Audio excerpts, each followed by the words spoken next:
EWN app. 702. Live On the Prime Media Plus app. DSTV channel 856, 92.7. and 106 FM. Let's walk the talk.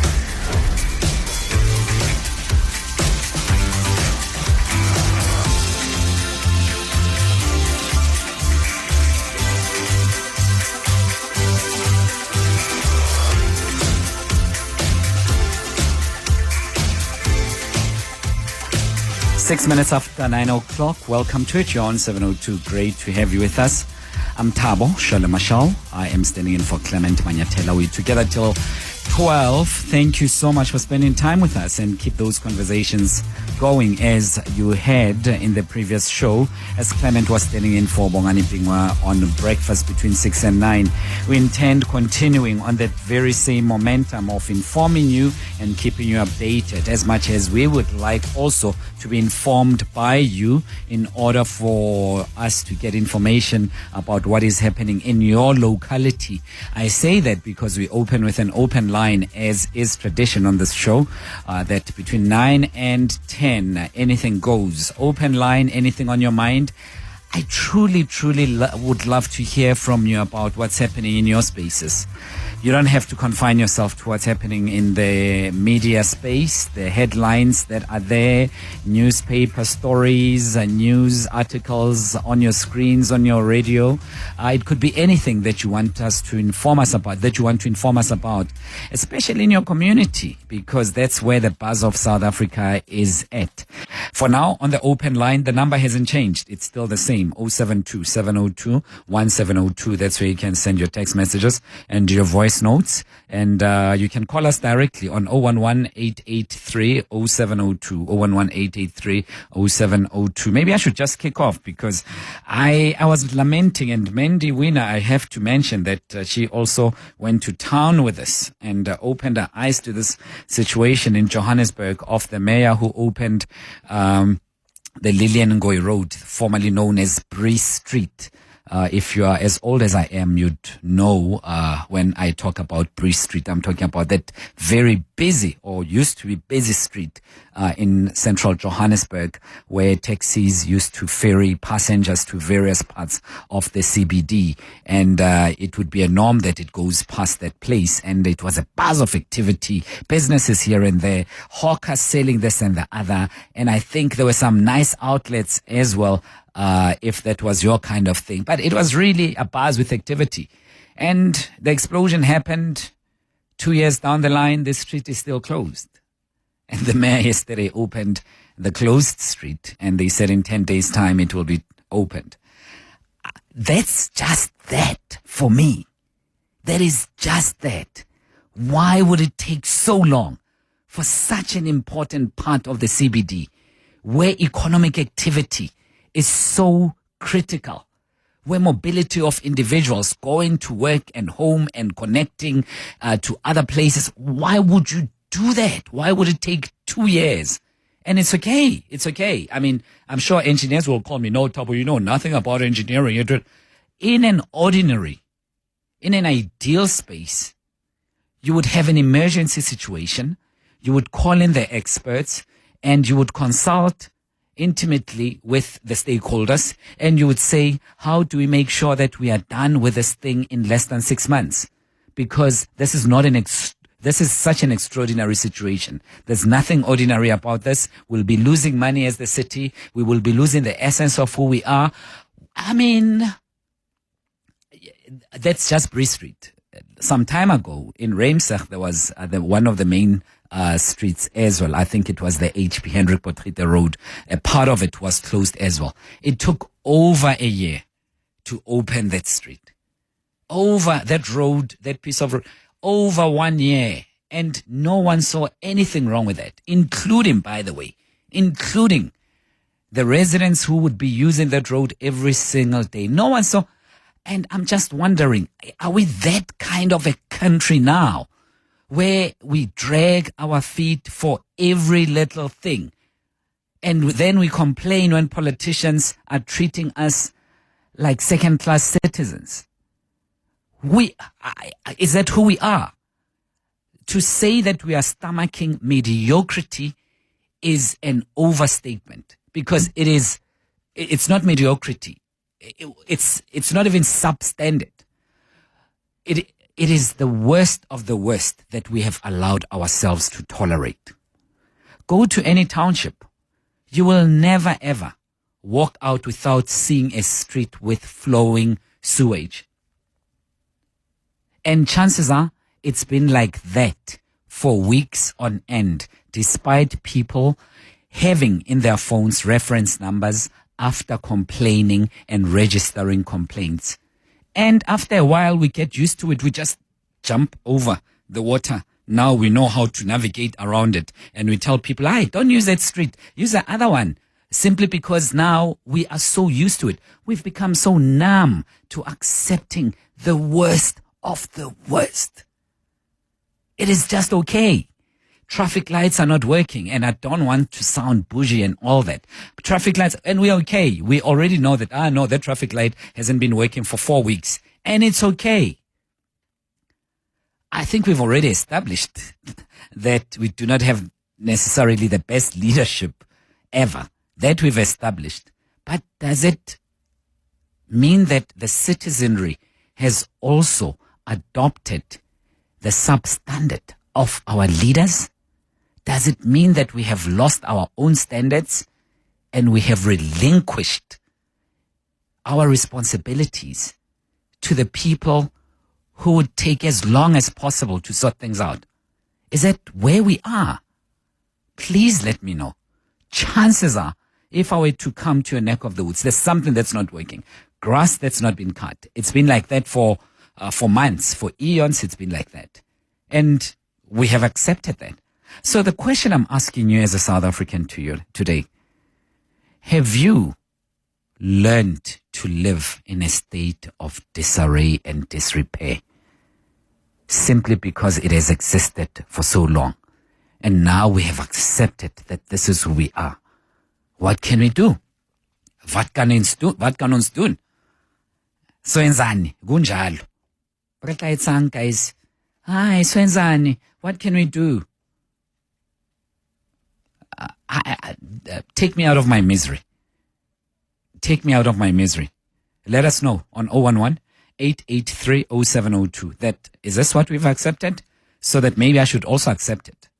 Maybe we're the only ones who want what's best for our country.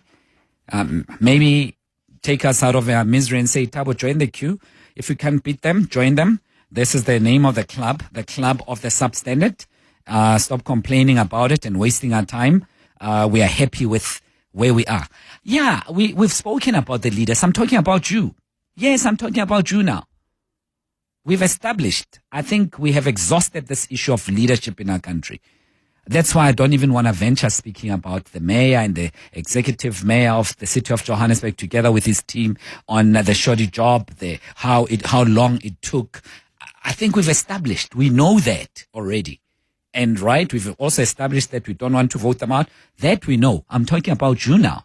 Someone who lives here. You have to live with it. Is that the kind of place that you want for yourself? Let us know. 011-883-0702. Would love to hear from you about that. And as Clement had said, today there will be a memorial service for the great late Tsidi Madia. And we will be hosting it here at Prime Media. And we will continue to pass the message of condolences, regards, and warm sentiments to Tsidi and her family, friends, and everyone else that was touched by her life so beautifully. So that will continue. But let us know. I'm happy to hear from you. And again, I did say it's an open line. How I often try to deal with an open line is to allow you to tell us what's happening in your surroundings, because at times we miss it in the media space. We miss a big chunk of your reality. I'd love to hear from you about your reality. But lastly, this thing called what is it? Load reduction. It's happening almost every single day. Ne? We are also used to it. It's also okay. It is just fine with us. It's not an abnormality of sorts. It's not an anomaly of sorts. It's not something that is out of kilter, something that is completely strange. The problem with that is that once we accept the de-escalating standards, they will continue to decline. And before we know it, the bottom of the barrel will be the benchmark for ourselves. And that we will have to leave behind for our children. And we must own up and say, we said nothing. We did nothing. We accepted low standards. Now, here, we are giving you the worst of the worst because we accepted it. The show has officially begun. Abel is here. He's a technical producer. He's got many screens in front of him, pressing the buttons, making sure that you and I are connecting. Sinazo is the head chef together with Zintle. They are making sure that we connect, and they have put the beautiful content that I will be presenting to you. They are the bosses of the show. And of course, you, the main ingredient. We can't do it without you. You could be anywhere else. You always choose us, and we don't take that lightly. Hence, we open the lines for you to have your say because you're the driver of the show. Abel, the show has just begun, 21 after 9. For more about 702, Go to primemediaplus.com. Straight to the calls. Lebo in Johannesburg. Morning, Lebo. Morning, how are you? I'm free. How's it going? I'm okay. I just wanted to maybe give your listeners clarity in terms of Lillian Ngoyi, why it took so long, because I feel the media is not telling the full story of that road. Why exploded was not a road. It was the tunnel under the road. So the first phase involved building a tunnel under the road, 500-meter long tunnel, which is 4 meters wide and 3 meters high. That's a concrete tunnel. There's no way that can take 2 months or 3 months. That was an extensive process. There was also a first contractor who didn't perform well. And the cancelling of a contract is not a one-day thing. It's a legal process. So obviously, there are delays in doing that. But when you see a road, you should know the process of building the road. So I think it's unfair to just look at the final picture without going into details of the actual story of the road. Yeah, I think if, Lebo, you must also do justice to us. I think you also need to be fair a little bit. EWN has ventilated ad nauseum with all those details. Even yesterday, Mandy Wina touched on it extensively. In various ops touched on it. We have touched on all those technicalities. We have done all of that. So to say that media chooses this or the other, you are now being unfair because unless you're talking, allow me to finish, please, because I did the same for you patiently, if you don't mind. Yeah. So, it's not that, unless you're talking about other media houses that I cannot account for, but here we have ventilated on all of that. And now on the open line, my question, and I'm glad that you've also considered to the issue of the contractor.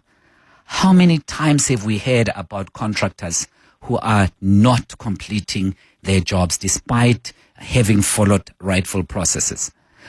And no one is saying in 2 months or 3 months, but in a way that would say to all of us, this is an emergency. If you need to speak to Treasury directly, if you have to do deviations exist. Deviations exist, Mama. And I think I don't want to out you. I can hear the voice. I don't want to out you. It would be unethical of me. I think you know when I say deviation exists. So all I'm trying to say to you is that let us also be fair to the tax-paying public when we are doing this thing.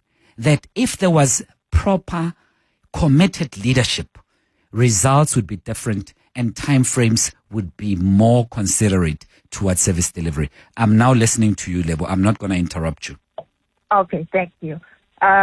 You did say the leadership, but I'm trying to explain that some of these things, like a program, a construction has a program, and then this program is given to the leadership, and then this issues of cancelling contracts is not foreseen in the early part of the contract. hence extensions do happen. Extensions were communicated, and then this process of cancelling a contractor was done. And it's not a one-day thing. It takes time. Once that was completed, and then we went into getting a new contractor who then started to do the road, started with the tunnel. So I don't understand when people have their own timelines, which are not what the project timelines are. Yeah. This, yes, I understand people are frustrated, but construction has a program which you have to follow to ensure construction is. Yeah. So now if people want something which takes a year to happen in 6 months, I have to go now. Of the contractor, yes. Sure.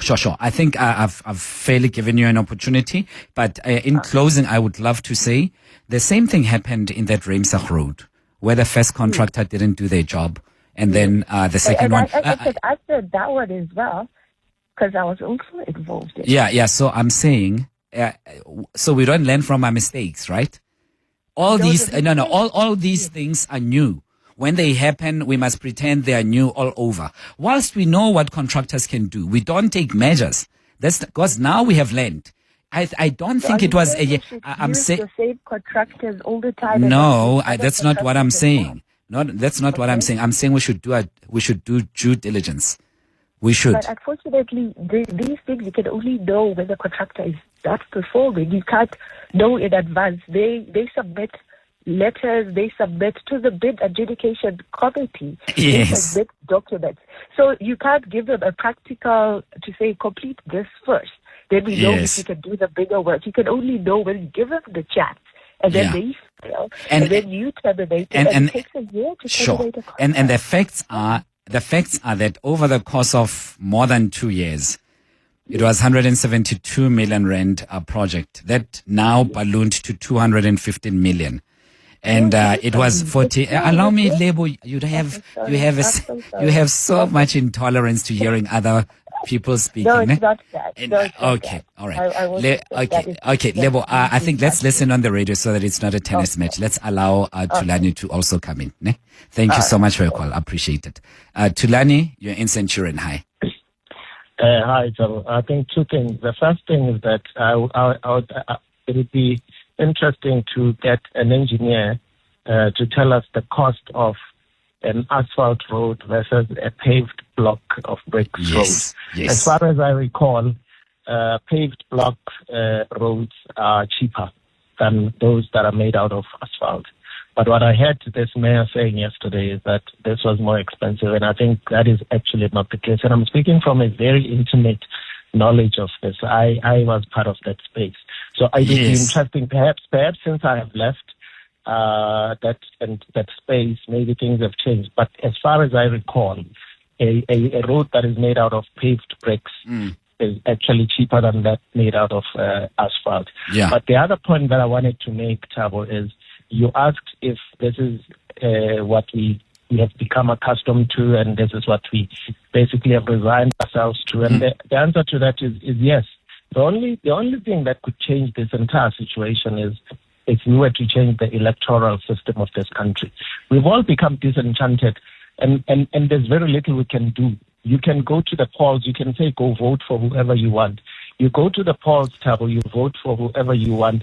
But the reality of the matter is when there is this power sharing, change it how, Thulani? Sorry to interrupt you. We're going to run out of time. I'm interested to hear you explain. Change it to what?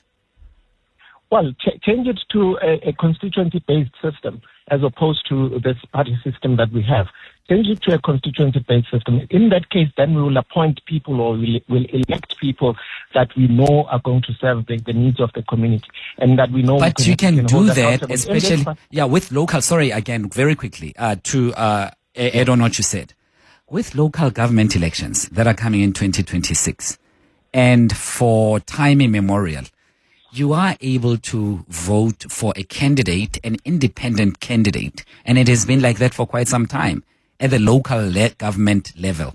Thulani, you do know that, right? Look, I do know that, but the reality of the matter is the playing field isn't basically fair for independent candidates. The reality of the matter is those that are put forward by their respective political parties are more likely to get more votes than independent candidates. They don't have the resources, they don't have the airtime, they don't get as much airtime and related matters. But I don't want to take a lot of your time. I wanted to make those 2 points. Thabo, thank you very much. I really appreciate them. It's just that we're out of time. I wanted us to ventilate one or two other issues, but thanks to Lani. Really appreciate it. It's exactly 9:30. 702. Let's walk the talk on 92.7 and 106 FM. 25 minutes to 10 o'clock. Thabo in for Clement. Welcome to it. You're on 702. Really appreciate your time. And the open line continues on 011-883-0702. I've been neglecting to play some of your voice notes, and I should do that right away. But first, let me read some of the text messages that came through on the same number on 072-702-1702. Morning. The only way things in our country will be fixed very quickly. No more blue light brigades. Let them drive in their own vehicles to and from wherever. Be stuck in traffic, hitting the potholes. Furthermore, no more private hospitals, only government hospitals for all government employees. They would also see very quickly how things will improve drastically. And this comes from Annie in Centurion. This one says, Tibos, you've to charge at arrogant public representative. Who's that lady you're having a chat with? Shame on her. Did you also pick up that she's a public representative and holding her nose so that we shouldn't hear who she is? That's the stuff that we have to deal with. I mean, it's called democracy, right? 011-883-0702. Morning, Thabo. Mapare here, report. I commend our homos when they read this news. They don't even laugh. Because I was like laughing when a person is handing themselves. We are happy that we are going to open next week, and we didn't reach our target, our main target, but we are happy that we are going to open next week. But how are you happy that you did not reach the target that you yourself set out to make? If I was a news reader, I would be like, some news I will skip. I think they do that to make more money, because look in Japan, they can build an over 200-kilometer road in less than a month. So why can't we fix a road in less than 6 months?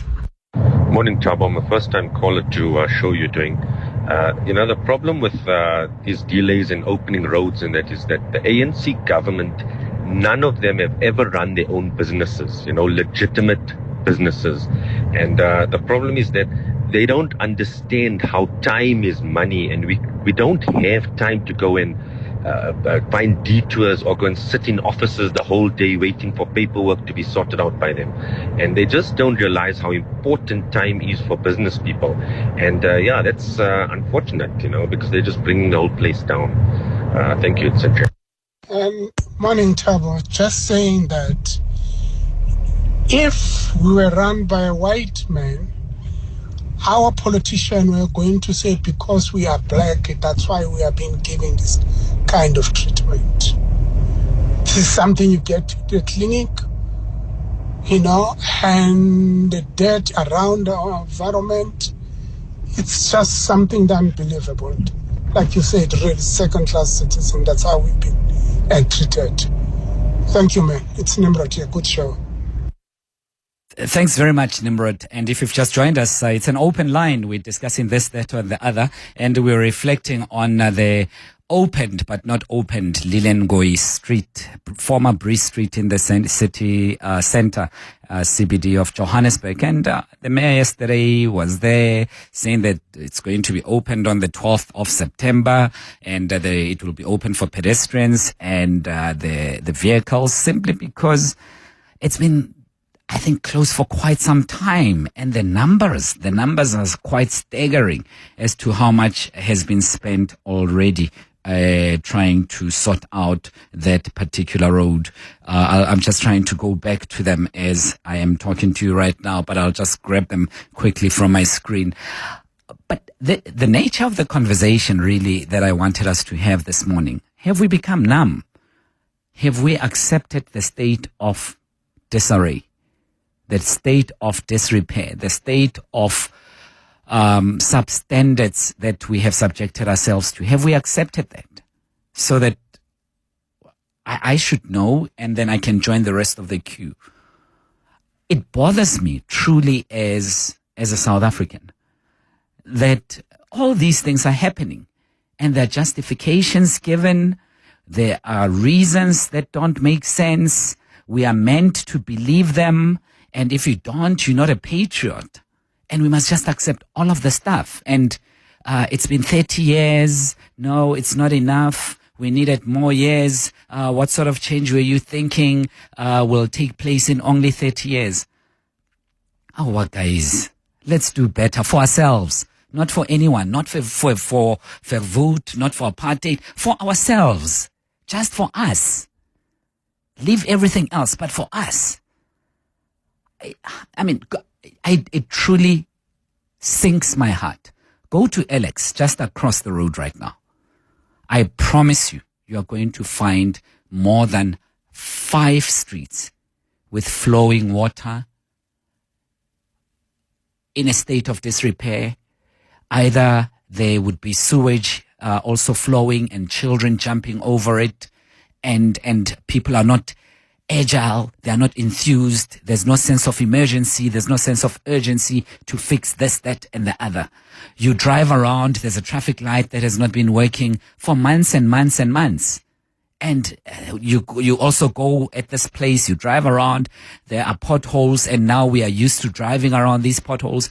I think you do know that famous mayor in New York when he had Rudy Giuliani, when he had that very famous policy, the broken window policy, that it's those small things that culminate to setting the tone as to how we then look at ourselves.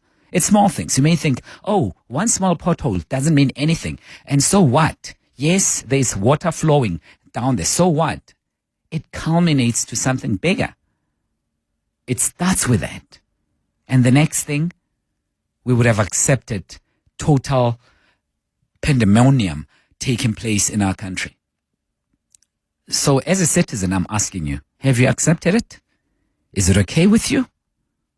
What do we do? What do we do? I'd love to hear from you. It's 18 minutes to 10 o'clock. Good morning, Thabo. Carol here from Robindale. On the topic of have we accepted it all, I think we really have. It's a sense of being defeated because at the end of the day, it's literally everything that we're fighting against. You know, service delivery is nowhere to be found. You go to hospitals, those who go to government hospitals will tell you of the nightmares. You see crime, you report it, nothing gets done. You go to the shops, there is lack of service. You go, just literally everything is just literally falling apart. And I think for sanity's sake and for one to be able to keep on going, you just get to a point where you tell yourself it is what it is. Literally what you cannot control, you just let go. Yeah. And I believe that's where most of us are, at least I am. Yeah. And it's a very sad place to be. Oh, great show, Thabo. Thank you so much and have a good day. I wish you the same, Carol. I wish you the same. Have a lovely day too. Davis in Bedfordview. Morning. Hey, Thabo. How are you, brother? Hey, I'm chilled. A little bit flustered. But okay. How are you, Davis? I'm okay, thank you. I actually know you, but let's talk about that. Okay. Let's not talk about what I meant to say. Okay. Thabo, listen. 6 months ago, I just started driving an Uber. Yeah. Let me tell you a little bit about Johannesburg, the CBD. Yes. In the CBD, what a mess in Johannesburg. Firstly, you're going to find the taxi drivers, they love their scopo. It's being prepared all over the city. Those guys are so dirty. Next to the person who's preparing meat for the taxi drivers, there's going to be a Mozambican girl with 10 other guys doing hair. Next to that one doing hair, there will be somebody, a black guy. It's always a black guy. I'm black myself. but it's always a black guy peeing on the wall. Next to that one, there's a homeless somebody sleeping with his dirty, smelly blanket. And trust me, everybody is doing their bit to litter. There is no observation of bylaws, nothing whatsoever, absolutely nothing. Then you come to the robots that never work, causing traffic jams everywhere with taxis doing as they please. Yeah. Thabo, this thing of black men peeing everywhere on public roads, in towns, it's disgusting. It happens everywhere. I saw it on Fenton at 2:30 in the afternoon on West Street. A black man opens his slip and pee. Our black guys, they pee everywhere and anywhere at any time. Yeah. Water flowing all over. I never drive a 10-minute trip without finding. Now I'm talking in suburbs. Yeah. I never drive 10 minutes without coming across water just catching out of the road. Yeah. It's a shame. The decay of our country is beyond thinking. Dave, I'm glad that you were able to put on the table some very difficult discussions that we need to face up to, especially if we want to have honest discussions, honest talk platforms. We must put that on, and I'm glad that you were as explicit as that. Actually, as explicit as that, because that is such a norm that people would just pee everywhere. People would just go to a wall and just pee, and as if it's normal. We've normalized that, and I'm sorry. We have normalized I apologize to the ladies who are listening and the kids who are listening. It's not meant to offend anyone, but if we were to be honest, that issue that you've brought up, I mean, I do some work outside the country, Dave, and in some countries like Botswana, where you don't see much of that at all. And it's just literally a stone throw from us. You don't see people doing that. You don't see doing that. When I mentioned it to one of my passengers, who happened to be a lady, because we were seeing one peeing, I'm like, this really disgusts me. He was like, where have you been? Welcome. This happens everywhere. It's been happening forever. And I'm like, why can't black people, really black men, hold themselves like the black ladies do? You never see a black lady do it. Why only the black guy? And then this thing of public drinking, it contributes a lot to that. Exactly. There are no public toilets anywhere. The only way you can find a public toilet is when you go to a mall or to a garage. There are no public toilets. People are throwing things, tossing things all out around. of their car. Dave, we have to leave it at that, bro. We have to leave it. But always lovely talking to you. Now I've picked up who I'm speaking to. Dave, thanks very much for the call. It's been quite a while. Really appreciate it. 13 minutes to 10 o'clock. Let's walk the talk. 7:02. 7:02 indeed. Thabo Shole-Mashao in for Clement Manyathela. Together with you till 12. And we are on an open line right now. Whatever it is that you want to venture forth, you're most welcome to do so. Let's go to some of the text messages, Abel, that came on 0727021702. Subsequently, we'll touch on the voice notes. This one says, I stay at a corner house in Vetboki. Next to my house is a small bush. Really? I don't know who told the residents that this is a dumping ground. Now that it's summer, every weekend I'll be fighting their workers not to dump. SA citizens must be happy with the destruction of their country as they keep voting for the corrupt and incompetent ANC. Oh, man, let's not take it there. Let's not take it there. This one says, if we've been led in circles for 30 years by politicians, doesn't it make sense that our country must not be left in political hands? It's a great question. It's a great question from Chad in Joburg South. Hi, Thabo. Great topic about accepting the deteriorating services and the environment we live in. COJ repeatedly asks, we report potholes, water leaks, etc., but repairs do not get done.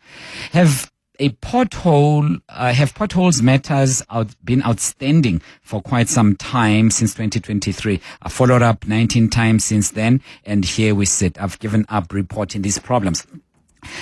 I suppose that's the giving up part of it that I also don't understand, but I can sympathize with it, because if we keep knocking at a door and it doesn't open, what do we do?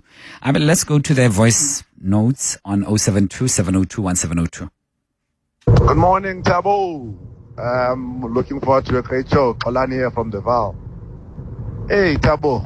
The sad reality is that I am not happy about the situation, but I've learned to live with the fact that there's not much that I can do other than just trying to channel my voice with little hope that anything will change.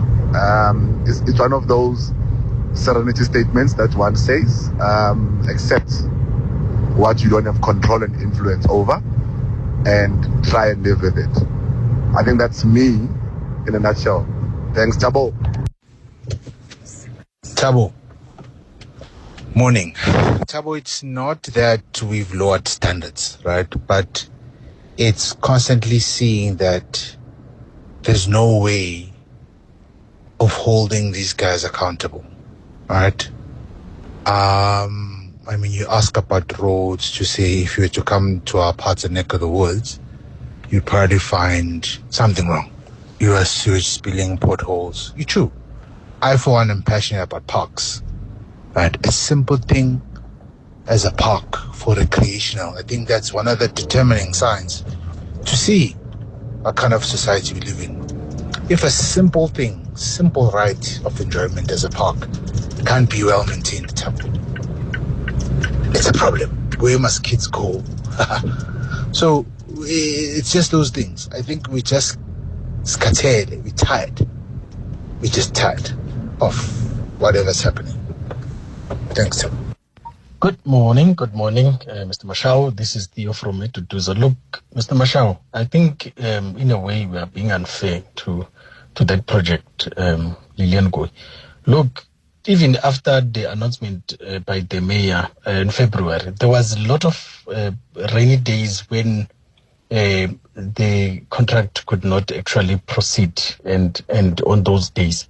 And that caused a lot of delays, because even after the rainy days, there's some time when they have to actually wait for water to subside, or even deal with water that is flooded under the road. So it's unfair. It's unfair by all means. Yeah, you see, I'm happy to absorb your criticism. I'm happy to deal with that.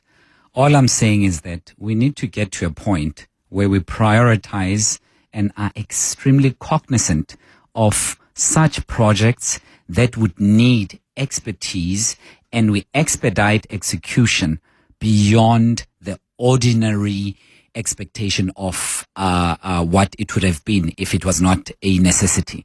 So what I'm trying to say is, if we don't put measures into place to say that, well, there's a problem, God forbid, in Sandton, and it's going to take 4 years for us to fix ordinarily. And if we don't have visionary leaders to say, whoa, we can't spend 4 years fixing that problem in Sandton. Sandton is way too important for the city. Can we not find a solution in a year at least and cover the basis, do deviations if we have to? Then we are not going to be a leading city at all. We are not going to be a leading country at all. I mean, you go to China, you go to Japan, people are thinking outside the box. Here we are, excusing mediocrity and telling us, oh no, the projects always take this long. How are we going to be a leader of society somewhere in the world if we are confined to how things conventionally work? And not just conventionally, we also add a number of delays there too. But before I go to Mohammed, I mean, I want to say this, and I don't say this mainly to be cancelled or for controversy or to get you irritated and to get you to insult me.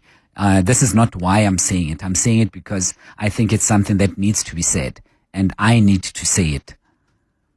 The unfortunate part about the incompetencies that we've seen, and not to say nothing has happened in the last 30 years, because that would be a lie. I'm not saying that. There are some great projects that have taken place. Children getting feeding schemes at school and enjoying their only meal. A lot has happened. But the dark cloud of inefficiency looms heavily over this democracy, and we cannot ignore it. And unfortunately, all those issues of incompetency, inefficiency, unwillingness to do what's right by the people who voted you into power, unfortunately, they give an impression that misperception perpetuated by Verwoerd and his followers, that black people are incompetent. They give that some credence. They give that statement some credence. Although it's not true, but they give it some credence. That's not what we want. That's not what we want. We should be saying we've been waiting to run the country to show how competent, how brilliant, how amazing, how talented and gifted we are. That's what we should be saying. But unfortunately, the contrary will apply and will be misperceived if we don't change all of this by actions, not words. Mohammed, you wanted to say something? Yes, very quick now. Yeah. What you just said, the dark cloud, that dark cloud of incompetence and corruption, that's the unfortunate reality. But I just want to do a comparison. If you look at the Middle East, you have Qatar, for example, you have the Dubai, the UAE.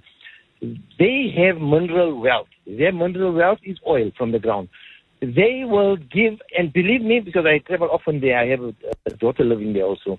They will give every citizen of the UAE and Qatar and the other Arab countries as well. They will give every citizen an allowance because they're getting the wealth from the yes. ground. They give them the allowances. They make each one an instant millionaire. When they're born already, they're getting allowances. Yeah. They get a marriage allowance, they get a car allowance, house allowance. Yes. Why? Because it belongs to the people. Mohammed, we have to leave it at that. 2 minutes to 10.